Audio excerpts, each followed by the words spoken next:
Check, check. It's high noon. You know what that means? Time for LA2M, your favorite marketing lecture series, I hope.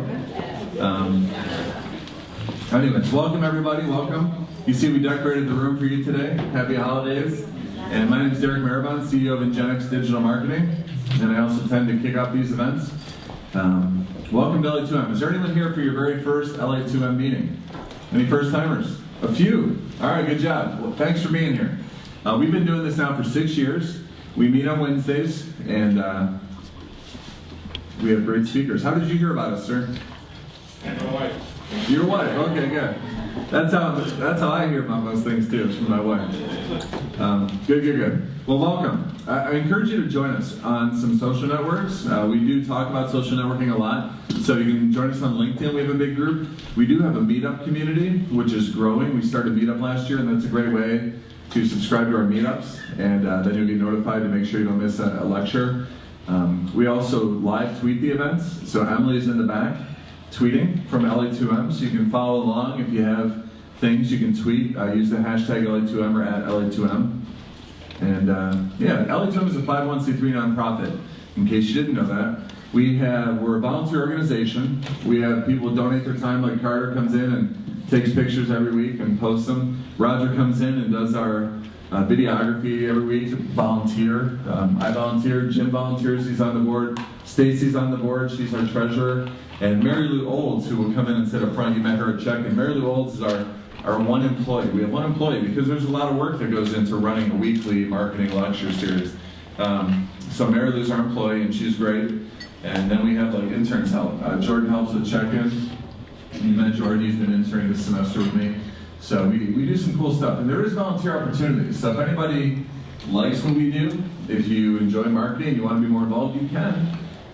You can be a volunteer. We'd love to have helpers. In fact, I think it'd be great to have greeters. You know, that could be a good volunteer position. If anybody likes to greet, you can stand right at the front and shake people's hand. I mean, I think some of you are regulars, right? So it's a good way to meet people. I think it's a good way to meet people is to put yourself out there and act like the host. I like to do that sometimes. You go to a big event, you act like you're the host, and then everyone just assumes you're the host.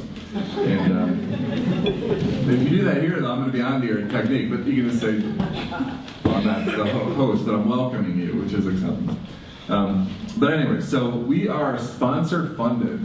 We are sponsor funded. What does that mean? Well, so actually we do charge $5 at the door, which is something we do, and we used to just pass the hat, but then we were losing money, and now we're not necessarily making money, but we're doing much better, which is great. So thank you for the $5 fee. I hope you don't mind. I think there's a lot of value we provide. We do have lunch menus on the table, so we have the full menu from Connor's, which I think is great because then you can explore the menu. Feel free to ask your server for the frequent lunch buyer coupon clicker thing, and he'll punch your punch card, and then if you buy 10 lunches, you get a free lunch. So that's a good deal. Talk to your server about that. But sponsors are really important. We've had some great sponsors. Jim Musial, who is with, what's the name of your company? 5522 Tech. 5522 Tech. But he does really cool things with mobile and web development. Jim's been a long time LA2M supporter, and he's just one of those guys who knows how to get things done. So he kind of took over our sponsorship, which is key, and I'm letting him talk about that. Thanks, Derek. Hi, everybody. Hope everyone had a nice holiday weekend. It's good to be back at LA2M. We're always kind of go through our withdrawals when we miss a week. But as Derek said, it's really important, and it's great to see all of you here, and that's really what keeps LA2M going. So a lot of you we see are repeat people, and some of you that come whenever you can is great. Come as often you can. Bring a spouse. That's always a great thing to do is tag your spouse along and tell them come and see something about marketing. But we're here and we're fortunate that we have sponsors that support LA2M. A few of our sponsors that we have a platinum sponsor, Briarwood Malls. They're an annual sponsor. And with the holidays coming up here, I'm sure we'll be hearing from them over the next couple weeks with promotions for Briarwood Mall. But we're really fortunate and happy to have Briarwood as a platinum sponsor. Washtenaw Community College is a gold sponsor of ours. They have programs in digital arena. There's some pamphlets on the back table. If you'd like to learn more about the programs at Washtenaw Community College, we're thankful for them as gold sponsors. We also have monthly sponsors. In November, we had a great sponsor, and it was 3.7 Design. Unfortunately, they were so busy they could never get here to kind of promote themselves because they always had projects going on, which is great. And we missed last week, but Ross and Lindsay are here, so I'm going to ask them just to say a quick word about 3.7 Designs because they were our sponsor for November, and we appreciate that. Hi, yep. So I'm Ross with 3.7 Designs. We're a graphic and web design agency here in town. We've been around since 2005, which means we're coming up on 10 years, which is wild. We also host the local WordPress meetup, which is it's free. It's the last Wednesday of every month when we talk about building sites in WordPress and using WordPress and that sort of thing. So if you have a WordPress site or are interested in it, you should stop by and check us out at wpandarbor.com.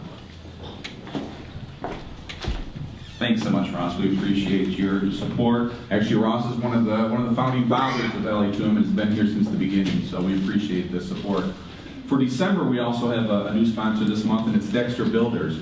I don't see Jordan here, but we want to thank Dexter Builders for stepping up and being a sponsor for December. I'm sure he'll probably be here next week. You can hear more about that, and if he gets here at the end, he can say a few words. So we're really appreciative of our sponsors. We're just as equally appreciative that you're here. If you enjoyed the session, on the table there's these little business cards. Take them with you. Give one to a colleague or a friend or a client and invite them. The more we have here, the more engaging the conversation is. And we have great speakers, as all of you know, and it's just a great opportunity to expose LA2M to more people. So thanks for being here. Thanks for our sponsors. Nice job, Jim. All right, there's some big things happening. I want to, just before we introduce our speaker. On December 17th is our holiday party, which is going to be awesome this year. The ticket price is $20, okay, but that's cost, so we're not making anything on that. There is no fee to come that week, so it's just $20 to come. There's going to be a fabulous buffet of incredible food. It includes a drink ticket, so you can get like a nice drink. And bring your people. I think it's, if you're part of a small company, just bring your team out because it's a great way to have a fun party and great food. And you don't have to do any planning. There's no decorating. We're going to decorate, and it's a good deal, $20. So I hope you guys can make it. That's December 17th. So we have a great speaker next week, and then it's holiday party, and then it's Christmas. So we're about to hit some sort of a break in our schedule. But please come to the holiday party. It's more festive if there's more of you. So please, that's from 11:30 to 1:30. It is on Wednesday, the 17th. Okay, so buy your tickets. You can buy them right online. And all right, so I think that's it. So our speaker's about to talk. One thing, our speaker's going to talk for approximately 30 minutes. There may be some time for Q&A. And then at 12:45, you will get to introduce yourself. So we pass the microphone around the room and you can introduce yourself, which is great. And then we finish at 1, just so you can plan your schedule accordingly. But our speaker today is, he's a great guy. He runs a company called Arbormoon, which does mobile and app development, Dave Koziol. He's big in the mobile space. He's right in downtown Ann Arbor. They do great work. And let's welcome Dave. He's going to be talking about what's new in mobile. Round of applause. Is this working? Can you hear me? Yes, it's working. Excellent. Is it green? It is green. Okay, I'll turn it on. So turn it up. Okay, so we'll just ramble on and see if you can adjust the microphone while I talk for a little bit and kind of say anything too meaningful. Sounds like I am being heard. Hopefully you can hear me. Okay, so what I want to talk about today is what's new in mobile. And I'm trying to focus this on marketing or retail or things that you might use in spreading a message, or if you're running a small establishment or a larger establishment. And then we'll, if we have time, we'll include some things at the end that are more general in nature. So first, a little bit about me. I'm a long-time Apple developer. I've been doing things on the Apple platforms for 25 years now. I'm president of Arbormoon Software, which briefly talked about, and we've been doing that for 10 years now. We've been in business, and we've had 5 apps that were in the top 5 of their category in the iTunes Store, and we also try to organize local Cocoa heads here, and we have a group for Android developers as well. So if you're a developer, please check those out. So we'll get right into our content. The first thing that hopefully everyone has heard of and is pretty popular is credit card payments. And maybe you've seen these square things around. If you're running a business, this is a great way to take payments nowadays. And so people have been doing this a while. This is where we're seeing a lot more mobile in establishments. Square is charging something like 3.5%. Intuit is in there, PayPal is in there. Tons of companies are starting to have these little devices, and you can get one for free, and you can take a payment at your garage sale or at your small business or at Mark's Carts. I've seen them. So that's kind of where mobile has been showing up a lot at the low end of the spectrum in credit cards. The other place where credit cards are starting to happen is NFC payments. And I want to talk about this a lot because I think there's a lot of interesting things going on here. So NFC payments first started coming around with Google Wallet way back in 2011, and probably almost nobody knows about that unless they're a techie. But Apple made a big splash in September, 3 months ago now almost. And in their first weekend, they processed something like 1% of credit card payments at some of the bigger retailers, which is a fairly significant penetration for a first weekend type product. Why I think this is important is security. So many of you may remember Target getting hacked. You may remember Home Depot getting hacked. Well, that's kind of a bad thing. Most of us probably got new credit cards if we used them at Target or at Home Depot. And then we got another new one when the second place was hacked, and so we kept having to change our automated payments and things like that.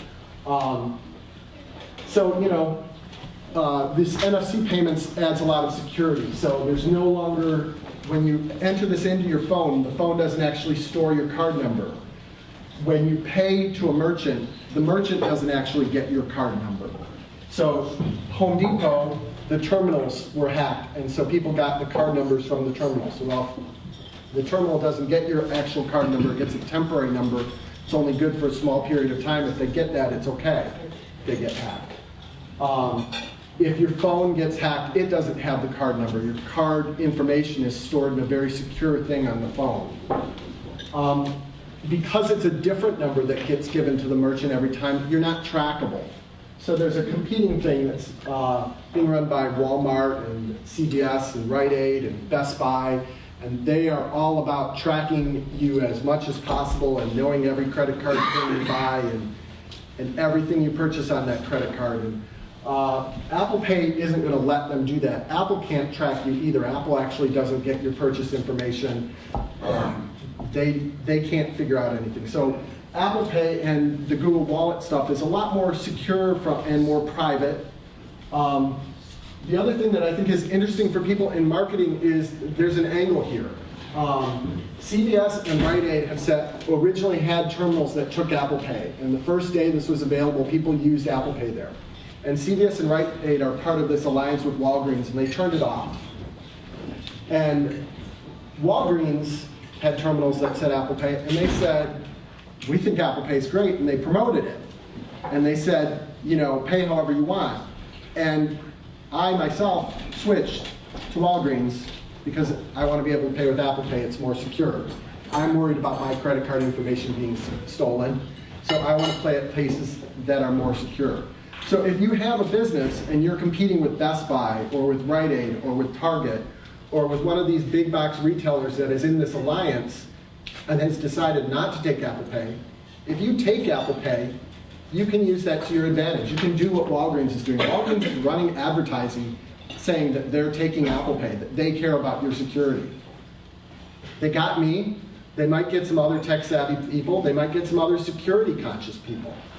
If you care about this, maybe you can get some customers, or maybe you as a consumer might want to pay a little bit more attention to this area and try to keep your credit card information a little more secure. You know, every time you hand over that credit card number to somebody, they can write it all down, they can store it away, they can go online and use your card. Well, if you're using something like ApplePay, they can't do that.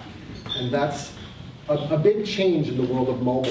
And I think it's going to be a big change over time. How long will it take? I don't know. One of the other things that's related to this is the government has passed a law that says we have to move to a more secure credit card system. Our current system is very prone to hacking, very prone to numbers being stolen. And so merchants are supposed to change in 2015 to more secure terminals. If you take credit card payments somewhere, you're supposed to change. If you don't change, your merchant processor, the person that takes your handles the processing for you and gives you your money, is going to charge you bigger fees sometime in 2015. If you get one of these terminals that takes NFC payments like ApplePay, you won't pay those higher fees. You'll be able to keep where you're at. So there's a lot of things going on in this payment space. You know, it started with the things like Square and the Intuit Pay, and now we're moving into Apple Pay. And The United States has really been behind the international scene here on these payment stuff. But mobile payments have been happening in other countries for a number of years. And so, because the US has been behind, the criminals are focusing on us as a target-rich environment. And hopefully, if we move to a little bit more secure payments, we're all going to be a little more safer. And so, I think that's a good thing going on in the world of mobile. Another thing that I see happening a lot, starting to happen a lot in mobile, is app-based ordering. First, this started happening with the really big companies. So Domino's here in town built their Domino's app, and then they built this pizza tracker, and you can see where your pizza is throughout the whole process. Lately, Panera has come online, and you can go to your phone and you can order your stuff at Panera before you get there. Even Taco Bell now has a system where you can place an order at Taco Bell, and when you get to the store, it gets submitted and they start making it. These things I think are interesting, and they give these big companies a competitive advantage against a small company, because if you're a small company, it might be hard for you to get an app in the store to let your customers order. But one of the things that I saw interesting is that NCR, which makes a whole bunch of payment processing terminals and registers and has been in the payment space for over 100 years now, now has a system that they're deploying for small businesses where using their system, you can offer your customers online ordering. I haven't looked into it a lot, it's just coming out, but customers are starting to expect the ability to say, I want to order without talking to a human being. So I think if you're in some kind of space where your competitors are offering online ordering, the big companies are doing it, that's something that maybe you should be looking at and thinking about over the next, period of time. Another thing that has been happening in the world of mobile is that apps have started to be able to track your location. And I think this is something for people to be aware of, both from a consumer perspective and from a marketing perspective, because there's a bunch of things that can happen when an app can know where you are. So there's this concept called geofencing. And in geofencing, we can take an establishment like the Starbucks over there on that corner and establish a, say, 100-meter radius around it. And when your phone walks in that radius, an app can know that your phone is that close to Starbucks, or that close to your competitor, or that close to your store. So if you have a store or a business where you want to know where people are, you can use this location processing to tell when people enter a hot region that you care about. And then you can do something. You can send them a notification. If you're a coffee shop, they get close to Starbucks, you could send them a notification that says, hey, save $1 on a coffee today. Maybe they'll see it, maybe they'll decide to walk over to your place instead. Whatever you're doing, you can kind of use that location information in an app to do more. These background location things do require opting in by the users. There's some big companies that have started to use this. I've seen it used in some loyalty-based apps that are used around town. I think 7-Eleven is actually using it in their app. So if you're a visitor to the 7-Eleven store down Main Street, maybe using their app, they probably ask for your location, and they're keeping track of where you are. This is something you can be paranoid about as a consumer. Do you want them to always know where you are? It used to be that apps could only know where you are when the app was running. So you might look at a map and want to know, how close are you to the Starbucks store? But now these apps can also find out where you are in the background. And that has both pluses and minuses. It has a bunch of marketing pluses, and it has some privacy minuses. And I think that's something that individuals need to think about and decide where they want to be when they decide whether or not they want to give that application permission to use their location. Hey, Dave. Yeah. Does most apps allow for you to opt out of that? So on an iPhone, Apple requires that you ask for permission. The apps have to ask for permission to get that information from the operating system. On Android, permissions are done at the time you download the app and install it. So when you install an app on Android, it will say this app wants to, and then there's this big ugly list. And probably most people don't look at that list. It's kind of a downside, I think, to the way the Android system works, is that if you don't pay attention, you don't really see what you're giving them permission to do. So you can look at that list and see, does it say it wants to use my location? Does it say it wants to use my contacts? Does it say it wants to use my photos? On iOS, when it wants to do any of those things, it's going to ask you. So, I mean, the iOS system is doing a better job, in my opinion, of protecting your privacy, or at least letting you know when you're compromising your privacy. On Android, it's a little more passive, and it cannot be done on a case-by-case basis. You either install the app and give it that permission, or you don't install the app. Can it be changed on an Android? You can not use the app. Okay, that explains why my son is using all our data. Android and Apple take very different approaches to privacy and data and battery. And there are trade-offs in both directions. So. I'm good with questions just if they come up as I'm going. So, you know, if there's something you want me to ramble about, I'm happy to do that. Feel free to raise your hand again. You mentioned terminals, that in 2015 the terminals will have to be switched or upgraded. Would it Yeah. apply to actual terminals or the online solutions? The swipe physical terminal you've terminals. got, if you're processing a Visa card by swiping it through a little box and the user can key in a number, that terminal is supposed to be replaced in 2015 with a newer technology. And it may be that you bought your terminal recently and maybe you don't need to, but every terminal is supposed to comply with some new standards sometime in 2015. With the NFC payments, how does that work if you have an app? If you have an Android, then you can't use the Apple? Like, how, if I wanted to use that? Google has a technology called Google Wallet, which is very similar to ApplePay. You can enter your credit card information into Google Wallet, and then just like I do with my iPhone where I can tap it on, you can take your Android phone and tap it on. It's a little different because Android phones don't have a fingerprint sensor, so you have to key in a code. But how do you get that process started? Say like you want to start using that. You run the Google Wallet app on your Android phone, I get it. Okay. and you go into Add, and you add a credit card to it. Oh, okay. And when you add the credit card number, you do type in the number to the phone, but the number gets sent up to your credit card company. So for example, if you type in a number for a Visa card on either an iPhone or an Android phone, that number goes up to Visa's processing system, and it generates a different number, which is stored in a thing called the secure element on your phone, which is not accessible by anything other than this NFC stuff. Okay. And when you go to do a payment, that number is used to generate another number, which is given to the vendor. But then eventually I would just pull my phone up to this device Yep. and they would get my information that way. Yep. And then I would get a receipt.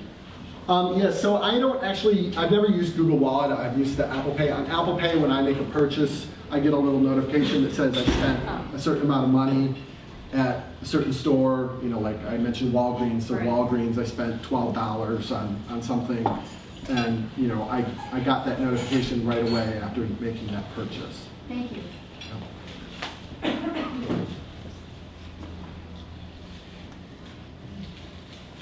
So beacons. Beacons are another technology that's been happening in the mobile space, and I think has a lot of interesting applications to people who run some type of establishment or location or even a museum. Beacons are these little things. There's a picture of a hand. I found a picture with the hand to give you a scale. They're pretty small, and you can place them either around inside, or there are beacons that work outside. And these can be used to let a phone tell when it's close to something. So you can imagine you're going through the Detroit Institute of Art, and you're moving through the different areas, and you get to the modern area. And so you pass by a beacon, and your phone says, hey, you're now entering the modern art area, and be sure and check out, I don't know, whatever the cool new thing is in that area, and it can tell you about it. So beacons let companies like us build apps that are proximity aware. So I came close to something. You could imagine a farm or Greenfield Village. You go around Greenfield Village and there are a bunch of buildings. Each building could have a beacon on it. When you get close to it, the Greenfield Village app could tell you, hey, this is Thomas Edison's original laboratory, and this is where he invented the light bulb, and I don't know what else. But you're in marketing, you can come up with something better than I can probably. Is there a minimum distance between beacons? So if you're in the coffee aisle and Folgers has a beacon and Maxwell House has a beacon, it doesn't get terribly horrible. You're not going to want to cram beacons every 2 to 5 feet. They're kind of more intended to be, let's say, 10 feet away. I would say they're for not micro level location, but medium level location. Does that kind of give you enough information? So the other thing you can use beacons for is you can use beacons for location detection. So if we imagine a place like this room here, and if we had different tables spread out and we wanted to know where you are, you can take and you can put beacons along the walls of this room. And we would probably put them about 10 to 15 feet apart. And I don't know how many we'd need, 8 maybe, I'm guessing. And we'd spread them out around this room. And using this beacon technology, an app could tell where you were. So, I could have an app and it would know I'm over here at this table. And if there was some kind of thing that was interesting here at this table, or you were in a retail store and this is where the coffee was, you would know that. And so you could use this to do something that was very location sensitive in an indoor venue. We've all used GPS, and GPS is really great and very sensitive and can tell us where we are as long as we can see the sky. But unfortunately, right here, we're going to have a really hard time seeing those satellites up in the sky. So GPS isn't going to help us inside Conor O'Neill's. But this beacon technology can help us. It can let us know where we are as we move about this particular room, or if we move out into the other parts of Conor O'Neill's, it can tell that as well. Does that make sense? Question? Yeah. Wouldn't this be ideal for like at a trade fair or conference when there's all these booths? So Now I just the gave everybody Grand an Rapids Art Prize used beacons actually for the first time last year in 2013, and they used them again in 2014. And so you can walk around the various Art Prize venues and know when you're near various art submissions. You could use it, as you said, in a trade show. I've heard that Kobo is talking about doing beacons, but I don't know if they've actually decided, so that if you're doing a big trade show at Kobo, you could say, oh, I'm near the Arbormoon table right now, or I'm near some other company. So yes. So just to piggyback on that thought, because that's exactly what I was thinking, is beacon technology driven by the venue, or is it driven by the exhibitor? It's driven by whoever can put these little devices out. Okay. Typically in a venue, it's probably going to be the owner of the venue. Mm-hmm. It could be that if you have a big booth, you are big representing a big company, you have a 100-foot booth, 100 by 100 booth, you could spread beacons around your booth and you could tell people where they are within your booth. But in the larger venue, you're probably going to want the venue to control that, or the company exhibiting in the venue could control that. These beacons you can get 3 of them for $100, and those are beacons that can be put outdoors. If you want indoor-only beacons, I've seen 5 for $100. They have little batteries. The batteries are good for 2 to 5 years, depending on how you set them. So in a way, they're almost disposable. If they're going to last for 5 years, and at 5 years they die, well, just buy new ones in the back. But you need an app. You do need an app to do something with this beacon data. And that consumer has to download that app. Yes. And is that your own personal app, or is there a... So there are a variety of different solutions. Depending on the size of your organization, you might want your own app. If you're Greenfield Village, you might want a Greenfield Village app. The companies that make beacons do have a kind of generic app. I haven't really tried to use that. You could look at it if that was something you were interested in. I think this is a really interesting area that we're going to see a lot more of in the next few years, especially as these beacons get even cheaper. Right now they're $30-some a piece for outdoor ones. What if they're $10 a piece for outdoor ones? then who wants them? What if they're $5 a piece? I was just thinking it would be great for places like University of Michigan for new patients coming in and are completely lost in their phones. Yes. Say, okay, don't panic, now go, Yeah, so a place like the University of Michigan Hospital, you go there and you can get lost there so easily. It's a giant venue. You could deploy these beacons throughout the hospital. You could build an app that would guide you. It could say, okay, I need to go to this room. And it would say, okay, walk down this corridor, turn right. No, other right. And you can do that. And that's going to really change how we use mobile as this becomes more and more predominant throughout our lives.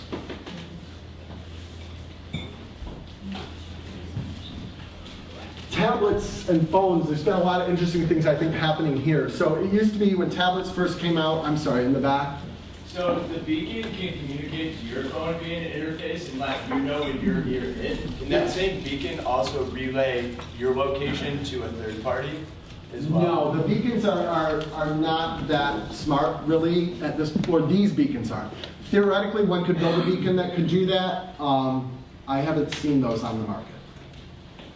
There are other technologies that stores are using for that. There are actually some of the big retailers use Wi-Fi devices, and if your phone automatically joins a Wi-Fi network, they can track you in the store. I think Nordstrom maybe? So one of the large retailers that's over at Briarwood Mall was supposedly using this kind of technology to tell how many people were coming in and out of their store. I don't have any public information on that, and I have nothing to do with it, so I don't have any private information either. So tablets. So when tablets first came out, they were $300 to $500, and they were really kind of intended for personal use. But as this technology has progressed, the price points have gone way down. Right now, you can buy tablets, 7-inch tablets, for $30 a piece if you buy them in quantity 50. That suddenly changes what you can do with the tablet if you can, get a $50 tablet. There's some examples I've seen around town. So Rayle Seafood Company and most of the Main Street Ventures restaurants have moved to tablet-based menus. They have sourced their own tablets. I don't know exactly what they're paying for them. They're using 9-inch tablets, so they're probably not getting them quite for $30. But they used to print menus. I heard that Rayle Seafood was spending a couple $1,000s a month printing menus every single month because their menu changes. Well, if you do the math on a couple $1,000s a month for 12 months, you can buy a lot of, say, $100 tablets for that.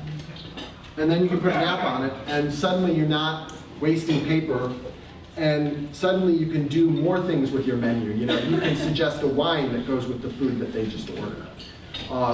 The people who did this Menuvative app claimed that at one of the stores, sales went up 30% because they could now suggest complimentary items that go with what's on the menu. I don't know if you can really get that in your establishment, but when tablets are this cheap, you can start to think about putting them in more places in a retail establishment, more places in a service establishment. Flock Tag here in town is using them for loyalty to track how many times you come. We're starting to see point-of-sale systems now that are tablet-based. You can get one from Square, from Groupon, and I mentioned NCR earlier. Phones also are becoming so cheap that companies are kind of giving them away to people doing things. So Uber, if you sign up to be a driver for Uber, Uber sends you an iPhone. Now, they disable the iPhone and it only runs the Uber app, but it's still an iPhone. It's an iPhone 4 or an iPhone 4S. They send it to you, and it runs their Uber app, and it tells you where to drive to and where to pick up your next person and where to drop them off.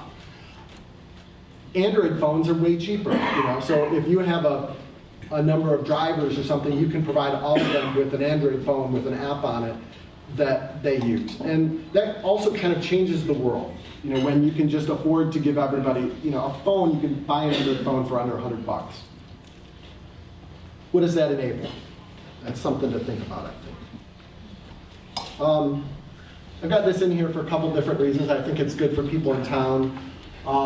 to understand, and it also has a big local connection. So two-factor authentication is another thing that's been happening in the world of mobile. So it used to be we all had a password to our bank account. We typed in our password and we got to our checking account. There started to be a lot of fraud in banking, people logging into other people's accounts, taking money. Banks were worried about this, and a number of companies have stepped in to offer solutions. So Duo Security here in Ann Arbor was recently voted the best company in Michigan by MLive, and they're moving into building Arbormoons in, and we're excited about that. So they have a technology, and Google has one, and banks have been using it, that's called two-factor authentication. So when you log in to your bank account, it sends a message to your phone, and you have to do something on your phone. You have to type in a code on your phone. If somebody steals your password, they can't log into your account. If somebody steals your phone, they can't log into your account. They need both. So it's two things. You're going to see this in a lot more places where what is being accessed is important. You know, if you're trading stocks and you have $1 million in your retirement account, you've done very well. You might want to think about, you know, putting a two-factor authentication on your account so that somebody doesn't go in and do something bad to you. You know, if you have a lot of money in a savings account or a CD, that might be a case where you want to be protecting that with two-factor authentication. If you're looking for a job at a growing company, you know, Duo Security's hiring. It'd be good to know what this is before you apply. Smartwatches. So Apple introduced the Apple Watch just a little while ago. It's supposed to come out in early 2015, but they're not the first. Samsung has been doing this since late 2013, and Pebble has been doing this since early 2013. You know, watches are the next place we're going to see more processing power, more something. I don't know exactly how this is going to play out, but you know, this is what's happening in the world of mobile, is that we're moving the mobile to our wrist. I think we're first going to see this for men. I'm sorry, ladies, but I know you don't want these big, bulky things on your wrist. So hopefully we're going to see smaller watches over time. Battery technology is a little challenged there, so Apple does have a smaller watch, but it's still pretty bulky. I think over the next year they'll get smaller and smaller, and that will make more people interested. Right now, what you can do is you can do notifications. So Keith in my office wears a smartwatch all the time, and many people, you know, check their phone all the time to look for notifications. And you're always pulling your phone out, and it's a little conspicuous when you're, you know, giving a talk and going over here and you're looking, oh, my stock's up. You know, that's not always the best way to leave a good impression with somebody. Whereas if you can just look at your wrist, it's a little more subtle. And so Keith is using that, and he finds that, you know, he has more glances, but less kind of longer interruptions.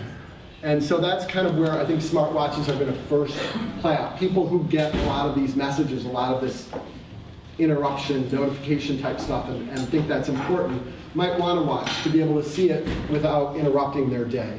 We're going to see apps on that too. The amount of apps that we're going to see is probably going to vary. The Pebble watches, which have been out for a while, are fairly limited in what you can do for apps. But the Android watches are a lot more robust in what you can do for apps. Arbormoon's already built our first app. We actually won a prize from Samsung for that app. UBS did a survey, and they think 10% of consumers are going to want a smartwatch in 2015. So they're projecting something like 25 million units in sales, which is a pretty significant. And if it's 10%, you know, we can look around this room, and there's probably be a number of them next year if that survey holds true. I don't quite know how smartwatches play out for marketing, but it's something to be thinking about. So I've only got about 5 minutes left. There's a couple more slides I can go through, or we can go to more questions. If people have more questions, I'm going to encourage you to raise your hands, and we'll do those. Or I can go through the last few things I've got on slides. No slides. We'll keep going. Okay, so the car is another area where we're seeing more and more mobile. So Back in the Bush administration, the government required we put this thing called an ODB2 port on a car. You don't need to know what it is, but it's a little connector. You've all seen connectors. And now there's starting to be these apps, and these little devices. So there's this little device you can buy. You can get them as cheap as 20 bucks. You plug it into that little adapter, and then you put an app on your phone. Maybe the app is 10 bucks or 5 bucks. And the next time your check engine light goes on, you don't have to drive to the mechanic to figure out why it's on. You run this app, and it's going to tell you the same thing it's going to tell the mechanic. Now, you might have more trouble figuring out what that means than the mechanic does, but at least if you know, then you're empowered when you go into that dealership to get ripped off. I mean, to pay for that repair. As opposed to now, when you go in and you don't know anything, and you're relying completely on that guy, gal, person to tell you what's going on. So, there's the automotive technology, they're charging about 70 bucks. That's probably the most full-featured solution. There are solutions down here around $25. I think that becomes really interesting when you think about, car repairs. If you spend $25 and you know more when you need that car repair, you might get that $25 back by making a better decision or knowing whether that repair is really serious or not. If your car is telling you one thing, you might be like, that doesn't matter. If it's telling you something else, you might be like, holy cow, that's really bad. So maybe you want to know that. And right now, that check engine light is so meaningless. Mine's actually going on right now. And when I was doing this talk, I decided I'm buying one of these today. I don't know which one yet. But the other thing that's happening is around your audio system. So right now, you've probably got some sort of a stereo. Maybe you've got a display. Maybe it does maps. So Apple and Google have both introduced technologies. Apple's is called CarPlay. Google's is called Android Audio. And both of these technologies allow the phone to present information on that screen. One of the things I always hated about my car was if I bought that navigation system in the car or I bought that Ford Sync system, after a year or two, I couldn't get upgrades to it anymore. And it started to just kind of stink.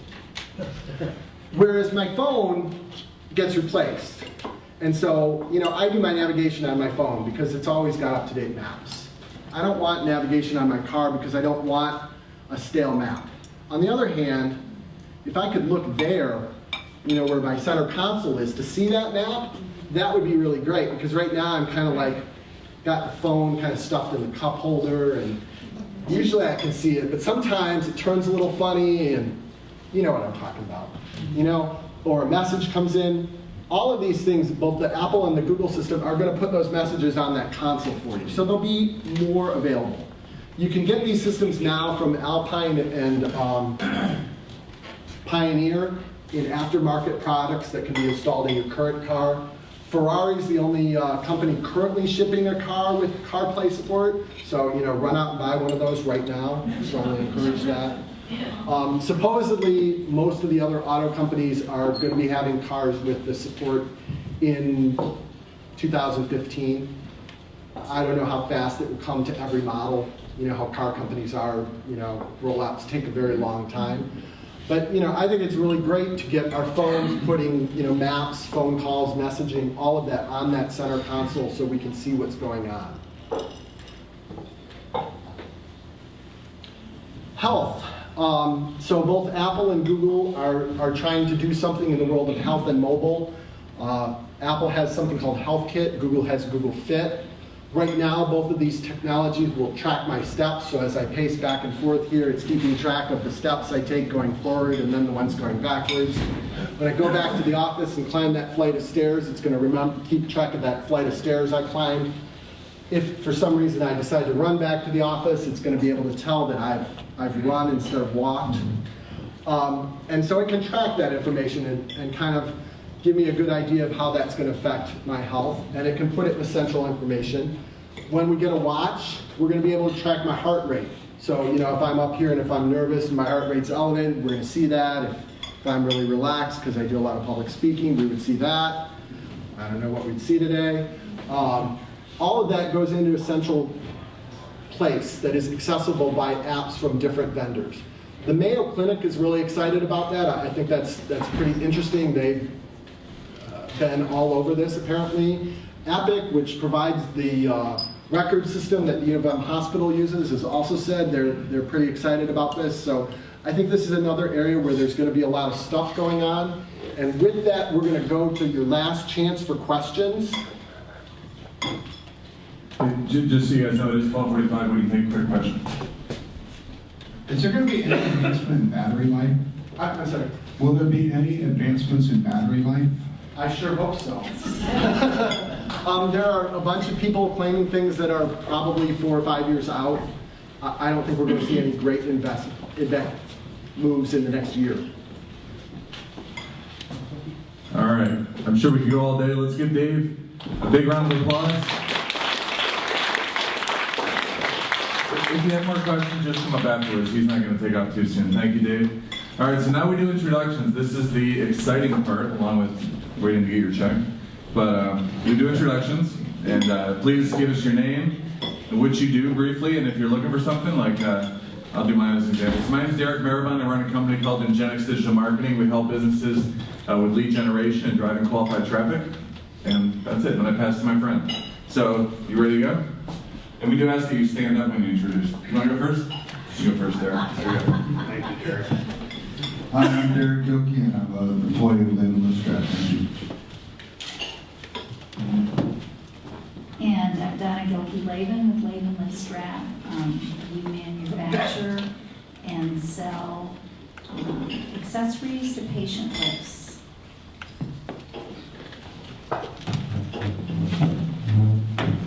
My name is April Innes. I'm a pediatrician and health services researcher, and I'm just here to learn. I don't run any companies.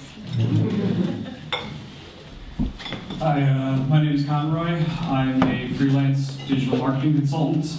I help my clients with content creation, social media campaigns, pay-per-click advertising, and tracking the effectiveness of all of that. So if you need any help with your online marketing efforts, I'd be more than happy to talk to anyone here.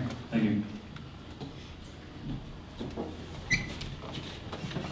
My name is Tasha Moore with Martopia, which is a marketing and public relations firm that help companies grow their business. My name is Dave Coleman. I work for Brandon. We help brands and retailers manage online pricing. Hi, I'm Ross Johnson with 3.7 Designs. We do graphic and web design and run the monthly WordPress meetup. Hi, I'm Lindsay Johnson with 3.7 Designs. I'm a web and graphic designer and WordPress developer. Hi, I'm Ann Abrams. I'm business development person for the Ann magazine. We're in our 5th year of publishing. We're at Washtenaw County. If you're interested in a high demo, please see me. Hi, I'm Stacy with Dollar Bill, your local digital print shop. We help you get things done fast and cost effective. And I have an ask. Not only do you need to sign up for the LA2M holiday party, but next week is the WXW holiday party. That's the Women's Exchange Washtenaw. It's a great group. It can be a great way to start meeting who they are because it's all networking that night. There's no lesson, but normally each month we also have a lesson. Hi, I'm Jocelyn Pazlowski with the Center for Automotive Research, and I handle their marketing and communications. Hi, everybody. Jim Musial with 5522 Tech. I'm a web and mobile development consultant. If you have a site that is not optimized for mobile and would like to learn what you can do to optimize your site, I'd love to talk to you. Thanks. Hi, my name is Kumar Sivan with Navistry Consulting LLC. I am a management consultant, and I also have a team in India that does web design, 3D modeling using Google SketchUp, and graphic design and things of that nature. I'm Cheryl Steven, and I'm a healthcare consultant and entrepreneur. Hi, my name is Blake Falanga. I'm a student at the University of Michigan, and I'm going to be helping Derek and the Ingenix team out in the winter term. Hi, I'm Emily Boney, and I'm an intern at Ingenix Digital Marketing. Hi, I'm Kevin Clark. Just started a new opportunity down the street with a company called MyBuys. We do personalized digital marketing. So if you're looking to tailor your messages to your individual consumer, that's what we specialize in via mail, web, and then also mobile. Hi, I'm Richard Dorr. I manage a prototyping studio at Johnson Controls in the Automotive Group, and we're just investigating mobile app development.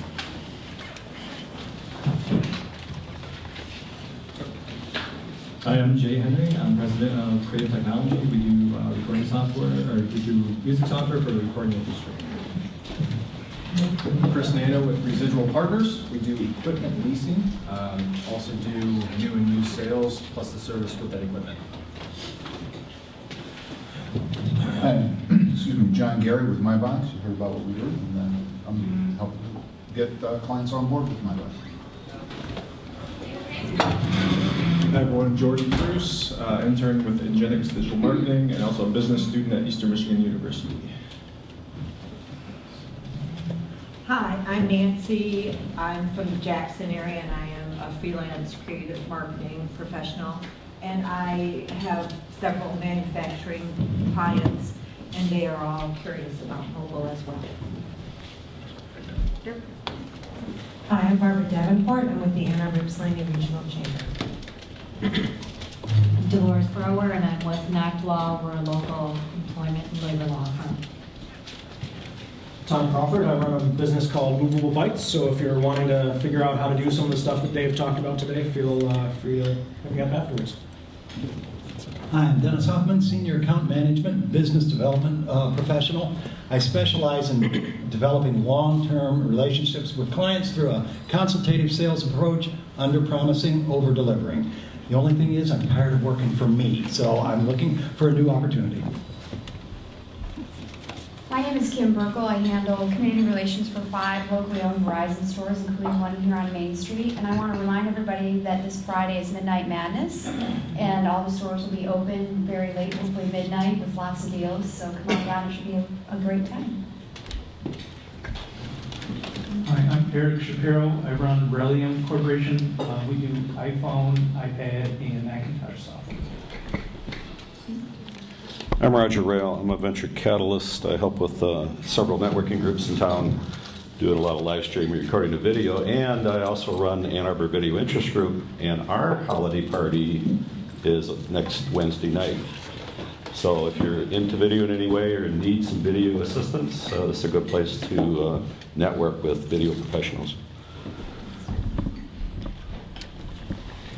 Hi, I'm Nathan Hill. I'm with the Career Center at the University of Michigan.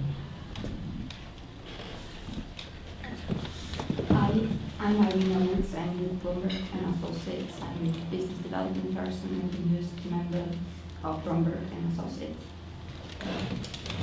Hi, I'm Jenny Bromberg, and I'm with Bromberg and Associates. And Irina is right, she's the newest member of our team. We're a translation and interpretation company. We work in about 180 languages.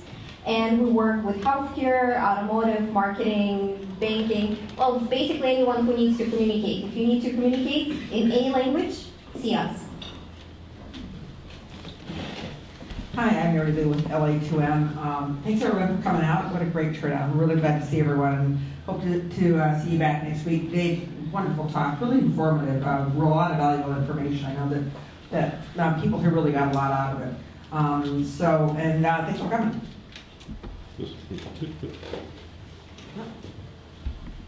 I'm Bruce. I'm with Arbor Scientific, and I do marketing for them.